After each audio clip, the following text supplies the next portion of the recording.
Hello दोस्तों, आप सभी को अपने YouTube channel youth global study पे स्वागत है।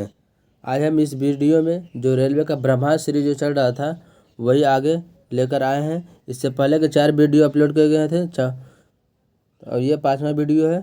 जो वो वीडियो नहीं देखेंगे तो वो वीडियो को जरूर जाकर देख लें, क्योंकि रेलवे में जो साइंस के लिए आपको बहुत ही हेल्पफुल होगा। और इस वीडियो को देखने से पहले चैनल को लाइक, सब्सक्राइब और शेयर और ऑल बेल आइकन पर क्लिक कर लें, ताकि जो भी वीडियो इस पर अपलोड किया जाएगा आप सभी को नोटिफिकेशन जल्द ही मिल जाएगी। इससे पहले के वीडियो में थोड़ा कुछ कारणवश वीडियो थोड़ा पहले ही कट हो गया था, तो उसमें जो है 178 तक है, उसमें डिस्कशन करवा दिया गया था। यानी कि एक वीडियो में 50 क्वेश्चन का डिस्कशन लेकर चल रहे हैं। तो आज इस वीडियो में 179 क्वेश्चन से स्टार्ट करते हैं। चलिए आते हैं। पहला नंबर क्वेश्चन है कि एक सर्किट के माध्यम से प्रवाहित होने वाले विद्युत आवेश की मात्रा 300 कूलम है, तो 0.5 एम्पियर का प्रवाह विद्युत बल्ब के एक फिलामेंट द्वारा प्रवाहित होता है। तो समय ज्ञात करें। तो आते हैं, इसका निकालते हैं। पहला यथी में न्यूमेरिकल आ गया है, इसका जो फार्मूला जो होता है टी बराबर क्या आता है, क्यू बाय आई होता है। टी बराबर क्यू बटे आई होता है। समय पूछ रहा है तो टी बराबर क्यू का मान कितना दिया हुआ है, 300 दिया हुआ है, और समय जो है 0.5 अति विद्युत धारा का जो मान जो 0.5 दिया हुआ है। एक पॉइंट यहाँ से उड़ाइए, एक जीरो आ गया। ऐसे काट दिए, 5 से 6 बार में कट जाएगा, यानी कि इसका कितना हो जाएगा, 600 सेकेंड हो जाएगा। यानी कि ऑप्शन नंबर इसका ये राइट हो जाएगा। तो याद रखिएगा क्यू बराबर क्या होता है, फॉर्मूला क्यू बराबर आई टी, या फिर टी बराबर क्यू बाय टी जो फॉर्मूला आता है इसको ध्यान में रखिएगा। क्यू क्या हो गया, तो क्यू जो हो गया आवेश का ऐसा मात्रा क्या होता है, कूलम। आई जो हो गया वह विद्युत धारा हो गया, विद्युत धारा का ऐसा मात्रा जो होता है एम्पियर होता है। और टी जो हो गया वह टाइम हो गया, यानी कि इसका टाइम समय का मात्रा क्या होता है, तो सेकेंड होता है। चलिए अगला क्वेश्चन पे आते हैं। आप लोगों का जो वीडियो अच्छा लगे तो चैनल को लाइक, सब्सक्राइब और शेयर करते रहना है। चलिए अगला क्वेश्चन है कि विभवांतर 40 वोल्ट है, ठीक है, और 0.5 कूलम के आवेश को प्रेषित करने के लिए किया गया कार्य ज्ञात करें। इसका एक फॉर्मूला आता है V बराबर W बाय Q होता है, ठीक है। तो W बराबर क्या हो जाएगा, W बराबर हो जाएगा V Q हो जाएगा। चलिए, तो V का मान कितना दिया हुआ है, 40 वोल्ट दिया हुआ है। Q का मान कितना दिया है, 0.5 कूलम, यानी कि 0.5 कूलम को 1/2 भी लिख सकते हैं। 2 से इसको काट दीजिए, हो जाएगा 20। तो 20 क्या हो जाएगा, तो ये 20 जूल हो जाएगा। यानी कि ऑप्शन नंबर इसका ये राइट हो जाएगा। यहाँ पे देखिए 20 दिया हुआ है, यहाँ पर ओम प्रति मीटर दिया हुआ है, ओम मीटर दिया हुआ है, एम्पियर दिया हुआ है, जूल दिया है। तो कार्य का ऐसा मात्रा क्या होता है, जूल होता है। आप डायरेक्ट भी मार सकते थे, सिर्फ बिना बनाए भी मार सकते थे, लेकिन बना के भी जो मारिएगा तो ये देख लीजिएगा कि यहाँ पूछ क्या रहा है, कार्य का ऐसा मात्रा क्या होता है, जूल। तो जूल वाला ऑप्शन मारना, यानी कि ऑप्शन नंबर इसका ये राइट हो जाएगा। चलिए अगला क्वेश्चन पे आते हैं। अगला क्वेश्चन है कि 2 ओम प्रतिरोध 5 एम्पियर की धारा 30 मिनट तक प्रवाहित करने पर अंतरित ऊर्जा क्या होगी। अंतरित ऊर्जा पूछ रहा है, इसका फॉर्मूला आता है H बराबर आई स्क्वायर RT फॉर्मूला आता है, ठीक है। तो आई यानी कि विद्युत धारा का मान यहाँ पर कितना दिया हुआ, 5 दिया हुआ, तो 5 का स्क्वायर हो जाएगा 25। प्रतिरोध यानी कि प्रतिरोध का ऐसा मात्रा क्या था, ओम। तो ओम का मान यहाँ कितना दिया हुआ, प्रतिरोध का 2 ओम, तो 2 से गुना कर देते हैं। और टी का मान कितना दिया हुआ, 30 मिनट दिया हुआ, तो इसको सेकेंड में पहले बदल देना है। तो 30 लिख दिया, फिर 60 से इसमें गुना कर देंगे, ये सेकेंड में बदल गया। आप इसको गुना कर दीजिए, 6 कितना हो जाएगा, 18 और दूनी 36 हो जाएगा। और 36 कितना हो जाएगा यहाँ पे, 36। और फिर इसको गुना कर दीजिए, 25 का 150 का जीरो हो जाएगा, बाकी 15 हो जाएगा। 25 दिया 75 और 15 कितना हो जाएगा, 80 हो जाएगा। 25 दिया 75 यानी कि 180, यानी कि टोटल इसको जब कैलकुलेशन कर लीजिएगा, ये तो आप खुद से भी कर सकते हैं। तो इसका ऑप्शन नंबर इसका डी राइट हो जाएगा। 9 गुना 10 पर पावर 4 जूल हो जाएगा, यानी कि 1 जीरो 1 जीरो 2 जीरो हो गया, 2 जीरो यहाँ पे आएगा, तो कितना हो जाएगा, 9 गुना 10 पर पावर 4 जूल हो जाएगा। यानी कि इसका ऑप्शन नंबर जो है डी राइट हो जाएगा। आप ये जो फार्मूला जो होता है एच बराबर जो होता है आई स्क्वायर आर टी, ये फार्मूला याद रखिएगा, जिससे बहुत सारा न्यूमेरिकल इसमें डील हो जाएगा। एच क्या है, तो एच जो होता है वह ऊर्जा होता है, यानी कि ऊष्मा होता है। आई जो होता है वह विद्युत धारा हो गया, आर जो हो गया वह प्रतिरोध हो गया, और टी जो हो गया वह समय हो गया, इसलिए फॉर्मूला को ध्यान से याद रखिएगा। चलिए आते हैं अगला क्वेश्चन पे। अगला क्वेश्चन है कि निम्न में से कौन फ्लक्स की इकाई नहीं है। तो फ्लक्स का इकाई नहीं, तो फ्लक्स का जो ऐसा मात्रा वेबर होता है या फिर मैक्सवेल होता है, दोनों होता है। लेकिन टेस्ला जो होता है, टेस्ला ये फ्लक्स का ऐसा मात्रक नहीं होता है। टेस्ला फ्लक्स की इकाई नहीं, तो ऑप्शन नंबर इसका बी राइट हो जाएगा। क्योंकि टेस्ला जो होता है वह चुंबकीय क्षेत्र का जो ऐसा मात्रक जो होता है ना, चुंबकीय क्षेत्र का ऐसा मात्रक जो होता है वह क्या होता है, टेस्ला होता है। तो इसलिए ऑप्शन नंबर इसका बी राइट हो जाएगा। चलिए अगला क्वेश्चन पे आते हैं। अगला क्वेश्चन है कि निम्नलिखित में अनुचुंबकीय पदार्थ है। तो अनुचुंबकीय पदार्थ कौन सा हो जाएगा, तो एल्युमिनियम। एल्युमिनियम का है अनुचुंबकीय पदार्थ। लेकिन ये भी याद रखिएगा कि निकेल हो गया, कोबाल्ट हो गया और लोहा हो गया, ये तीनों कैसा पदार्थ है, तो ये चुंबकीय पदार्थ है। ये तीनों कैसा पदार्थ है, तो ये चुंबकीय पदार्थ तीन ही है, निकेल हो गए, कोबाल्ट है और लोहा है। और यहाँ पूछ रहा है अनुचुंबकीय पदार्थ, अनुचुंबकीय पदार्थ हो गया एल्युमिनियम हो गया।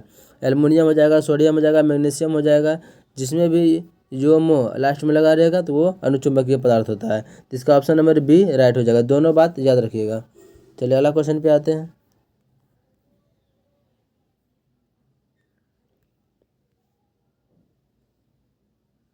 अगला क्वेश्चन है चुंबकीय फ्लक्स का ऐसा मात्रक है। चुंबकीय फ्लक्स का ऐसा मात्रक क्या होता है, तो वो वेबर होता है। चुंबकीय फ्लक्स का ऐसा मात्रक जो होता है वह वेबर होता है, यानी कि ऑप्शन नंबर इसका डी राइट हो जाएगा। चुंबकीय क्षेत्र का ऐसा मात्रक पूछता है, तो चुंबकीय क्षेत्र का ऐसा मात्रक क्या होता है, टेस्ला आता है। चुंबकीय क्षेत्र का सीजीएस मात्रक को जो पूछता है तो गोस होता है। सीजीएस मात्रक क्या होता है, चुंबकीय क्षेत्र का गोस होता है। चलिए अगला क्वेश्चन पे आते हैं। अगला क्वेश्चन दिया हुआ है कि निम्न सूत्र किसके सिद्धांत को दर्शाता है, यानी कि ये एप्सिलॉन बराबर दिया हुआ है -n इंटू डी फाइव बटे डी टी, ये किसके सिद्धांत को दर्शाता है, तो ये जो है लेंज का नियम को दर्शाता है। ऑप्शन नंबर इसका डी राइट हो जाएगा। जो लेंज का जो नियम जो होता है, लेंज का नियम वही ये दर्शाता है। इसका समीकरण क्या होता है, तो एप्सिलॉन बराबर -n डी फाइव बटे डी टी होता है। इसको याद रखिएगा, ये लेंज के नियम को दर्शाता है। चलिए अगला क्वेश्चन पे आते हैं। तो अगला क्वेश्चन है कि फ्लेमिंग के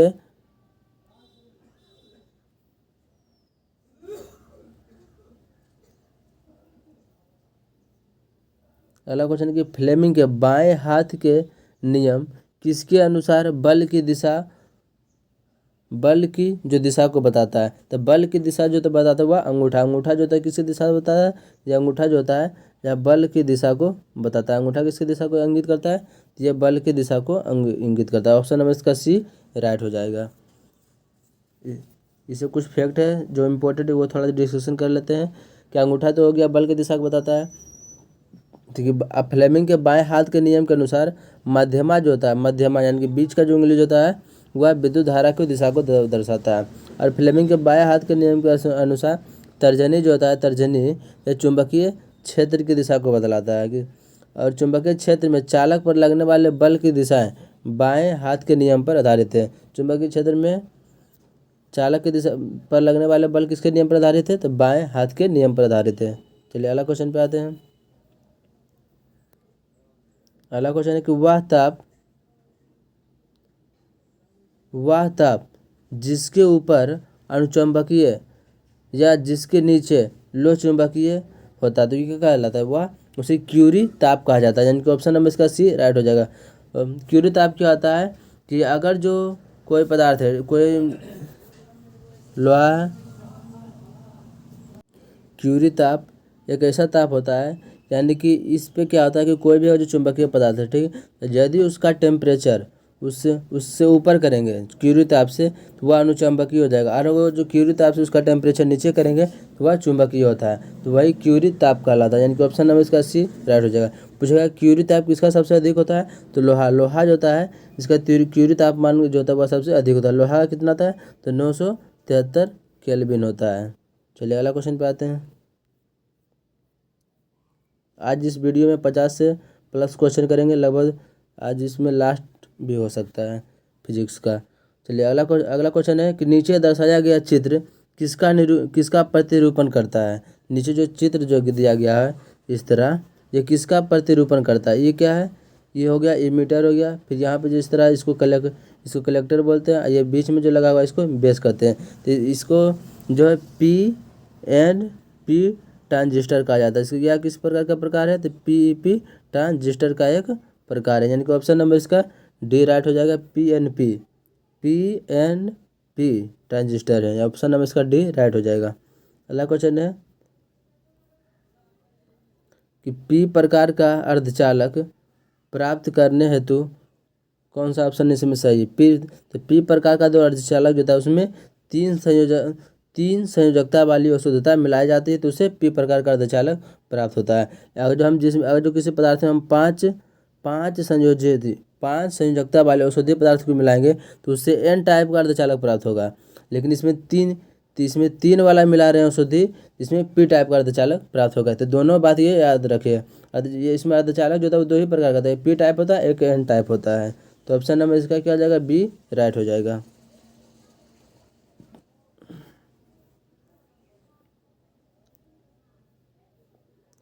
अगला क्वेश्चन है कि डैश अर्धचालक यानी सेमीकंडक्टर कौन है, जर्मेनियम हो गया, यह क्या है एक प्रकार का सेमीकंडक्टर। सिलिकॉन जो हो गया एक प्रकार का, यह सब सेमीकंडक्टर है, यानी कि अर्धचालक है। ऑप्शन नंबर इसका डी राइट हो जाएगा।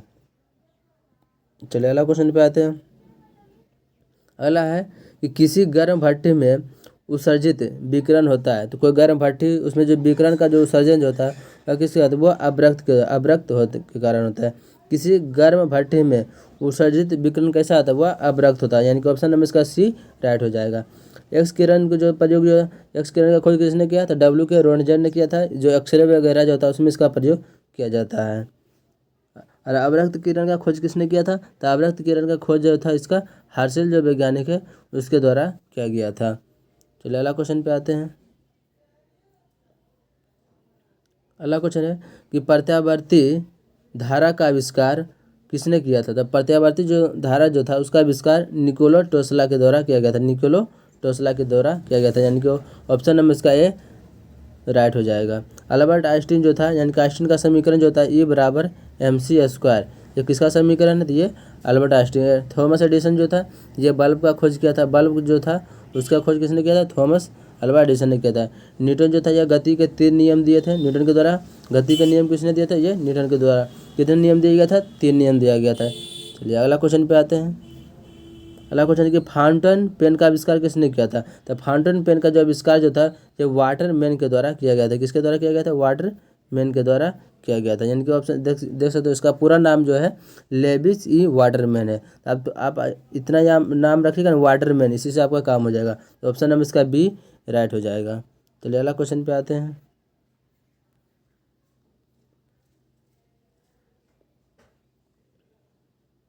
अगला क्वेश्चन है निम्नलिखित को सुमेलित कीजिए, तो इसमें मिलान करने वाला है। तो हाइग्रोमीटर जो है जो वायुमंडल में जो आर्द्रता जो पाया जाता है उसको हाइग्रोमीटर के द्वारा मापा जाता है। तो इसका हाइग्रोमीटर द्वारा क्या मापा जाता है, तो वायुमंडलीय आर्द्रता मापा जाता है। ठीक है। स्फिग्नोमेनोमीटर के द्वारा जो रक्त दाब जो होता है, यानी कि जिसको ब्लड प्रेशर बोलते हैं, बीपी बोलते हैं, वो मापा जाता है किसके द्वारा, स्फिग्नोमेनोमीटर के द्वारा। पायरोमीटर जो हो गया, पायरोमीटर ये उच्च तापमान को मापा जाता है, यानी कि जो मैक्सिमम जो तापमान जो होता है उसको किसके द्वारा मापा जाता है, तो पायरोमीटर के द्वारा मापा जाता है। अब बोलोमीटर जो हो गया, तो बोलोमीटर का प्रयोग जो होता है वह विकिरण ऊर्जा में किया जाता है। किसमें किया जाता है, तो विकिरण ऊर्जा में किया जाता है। तो इसका ऑप्शन नंबर मिला लीजिए 2 4 1 3, 2 4 1 3।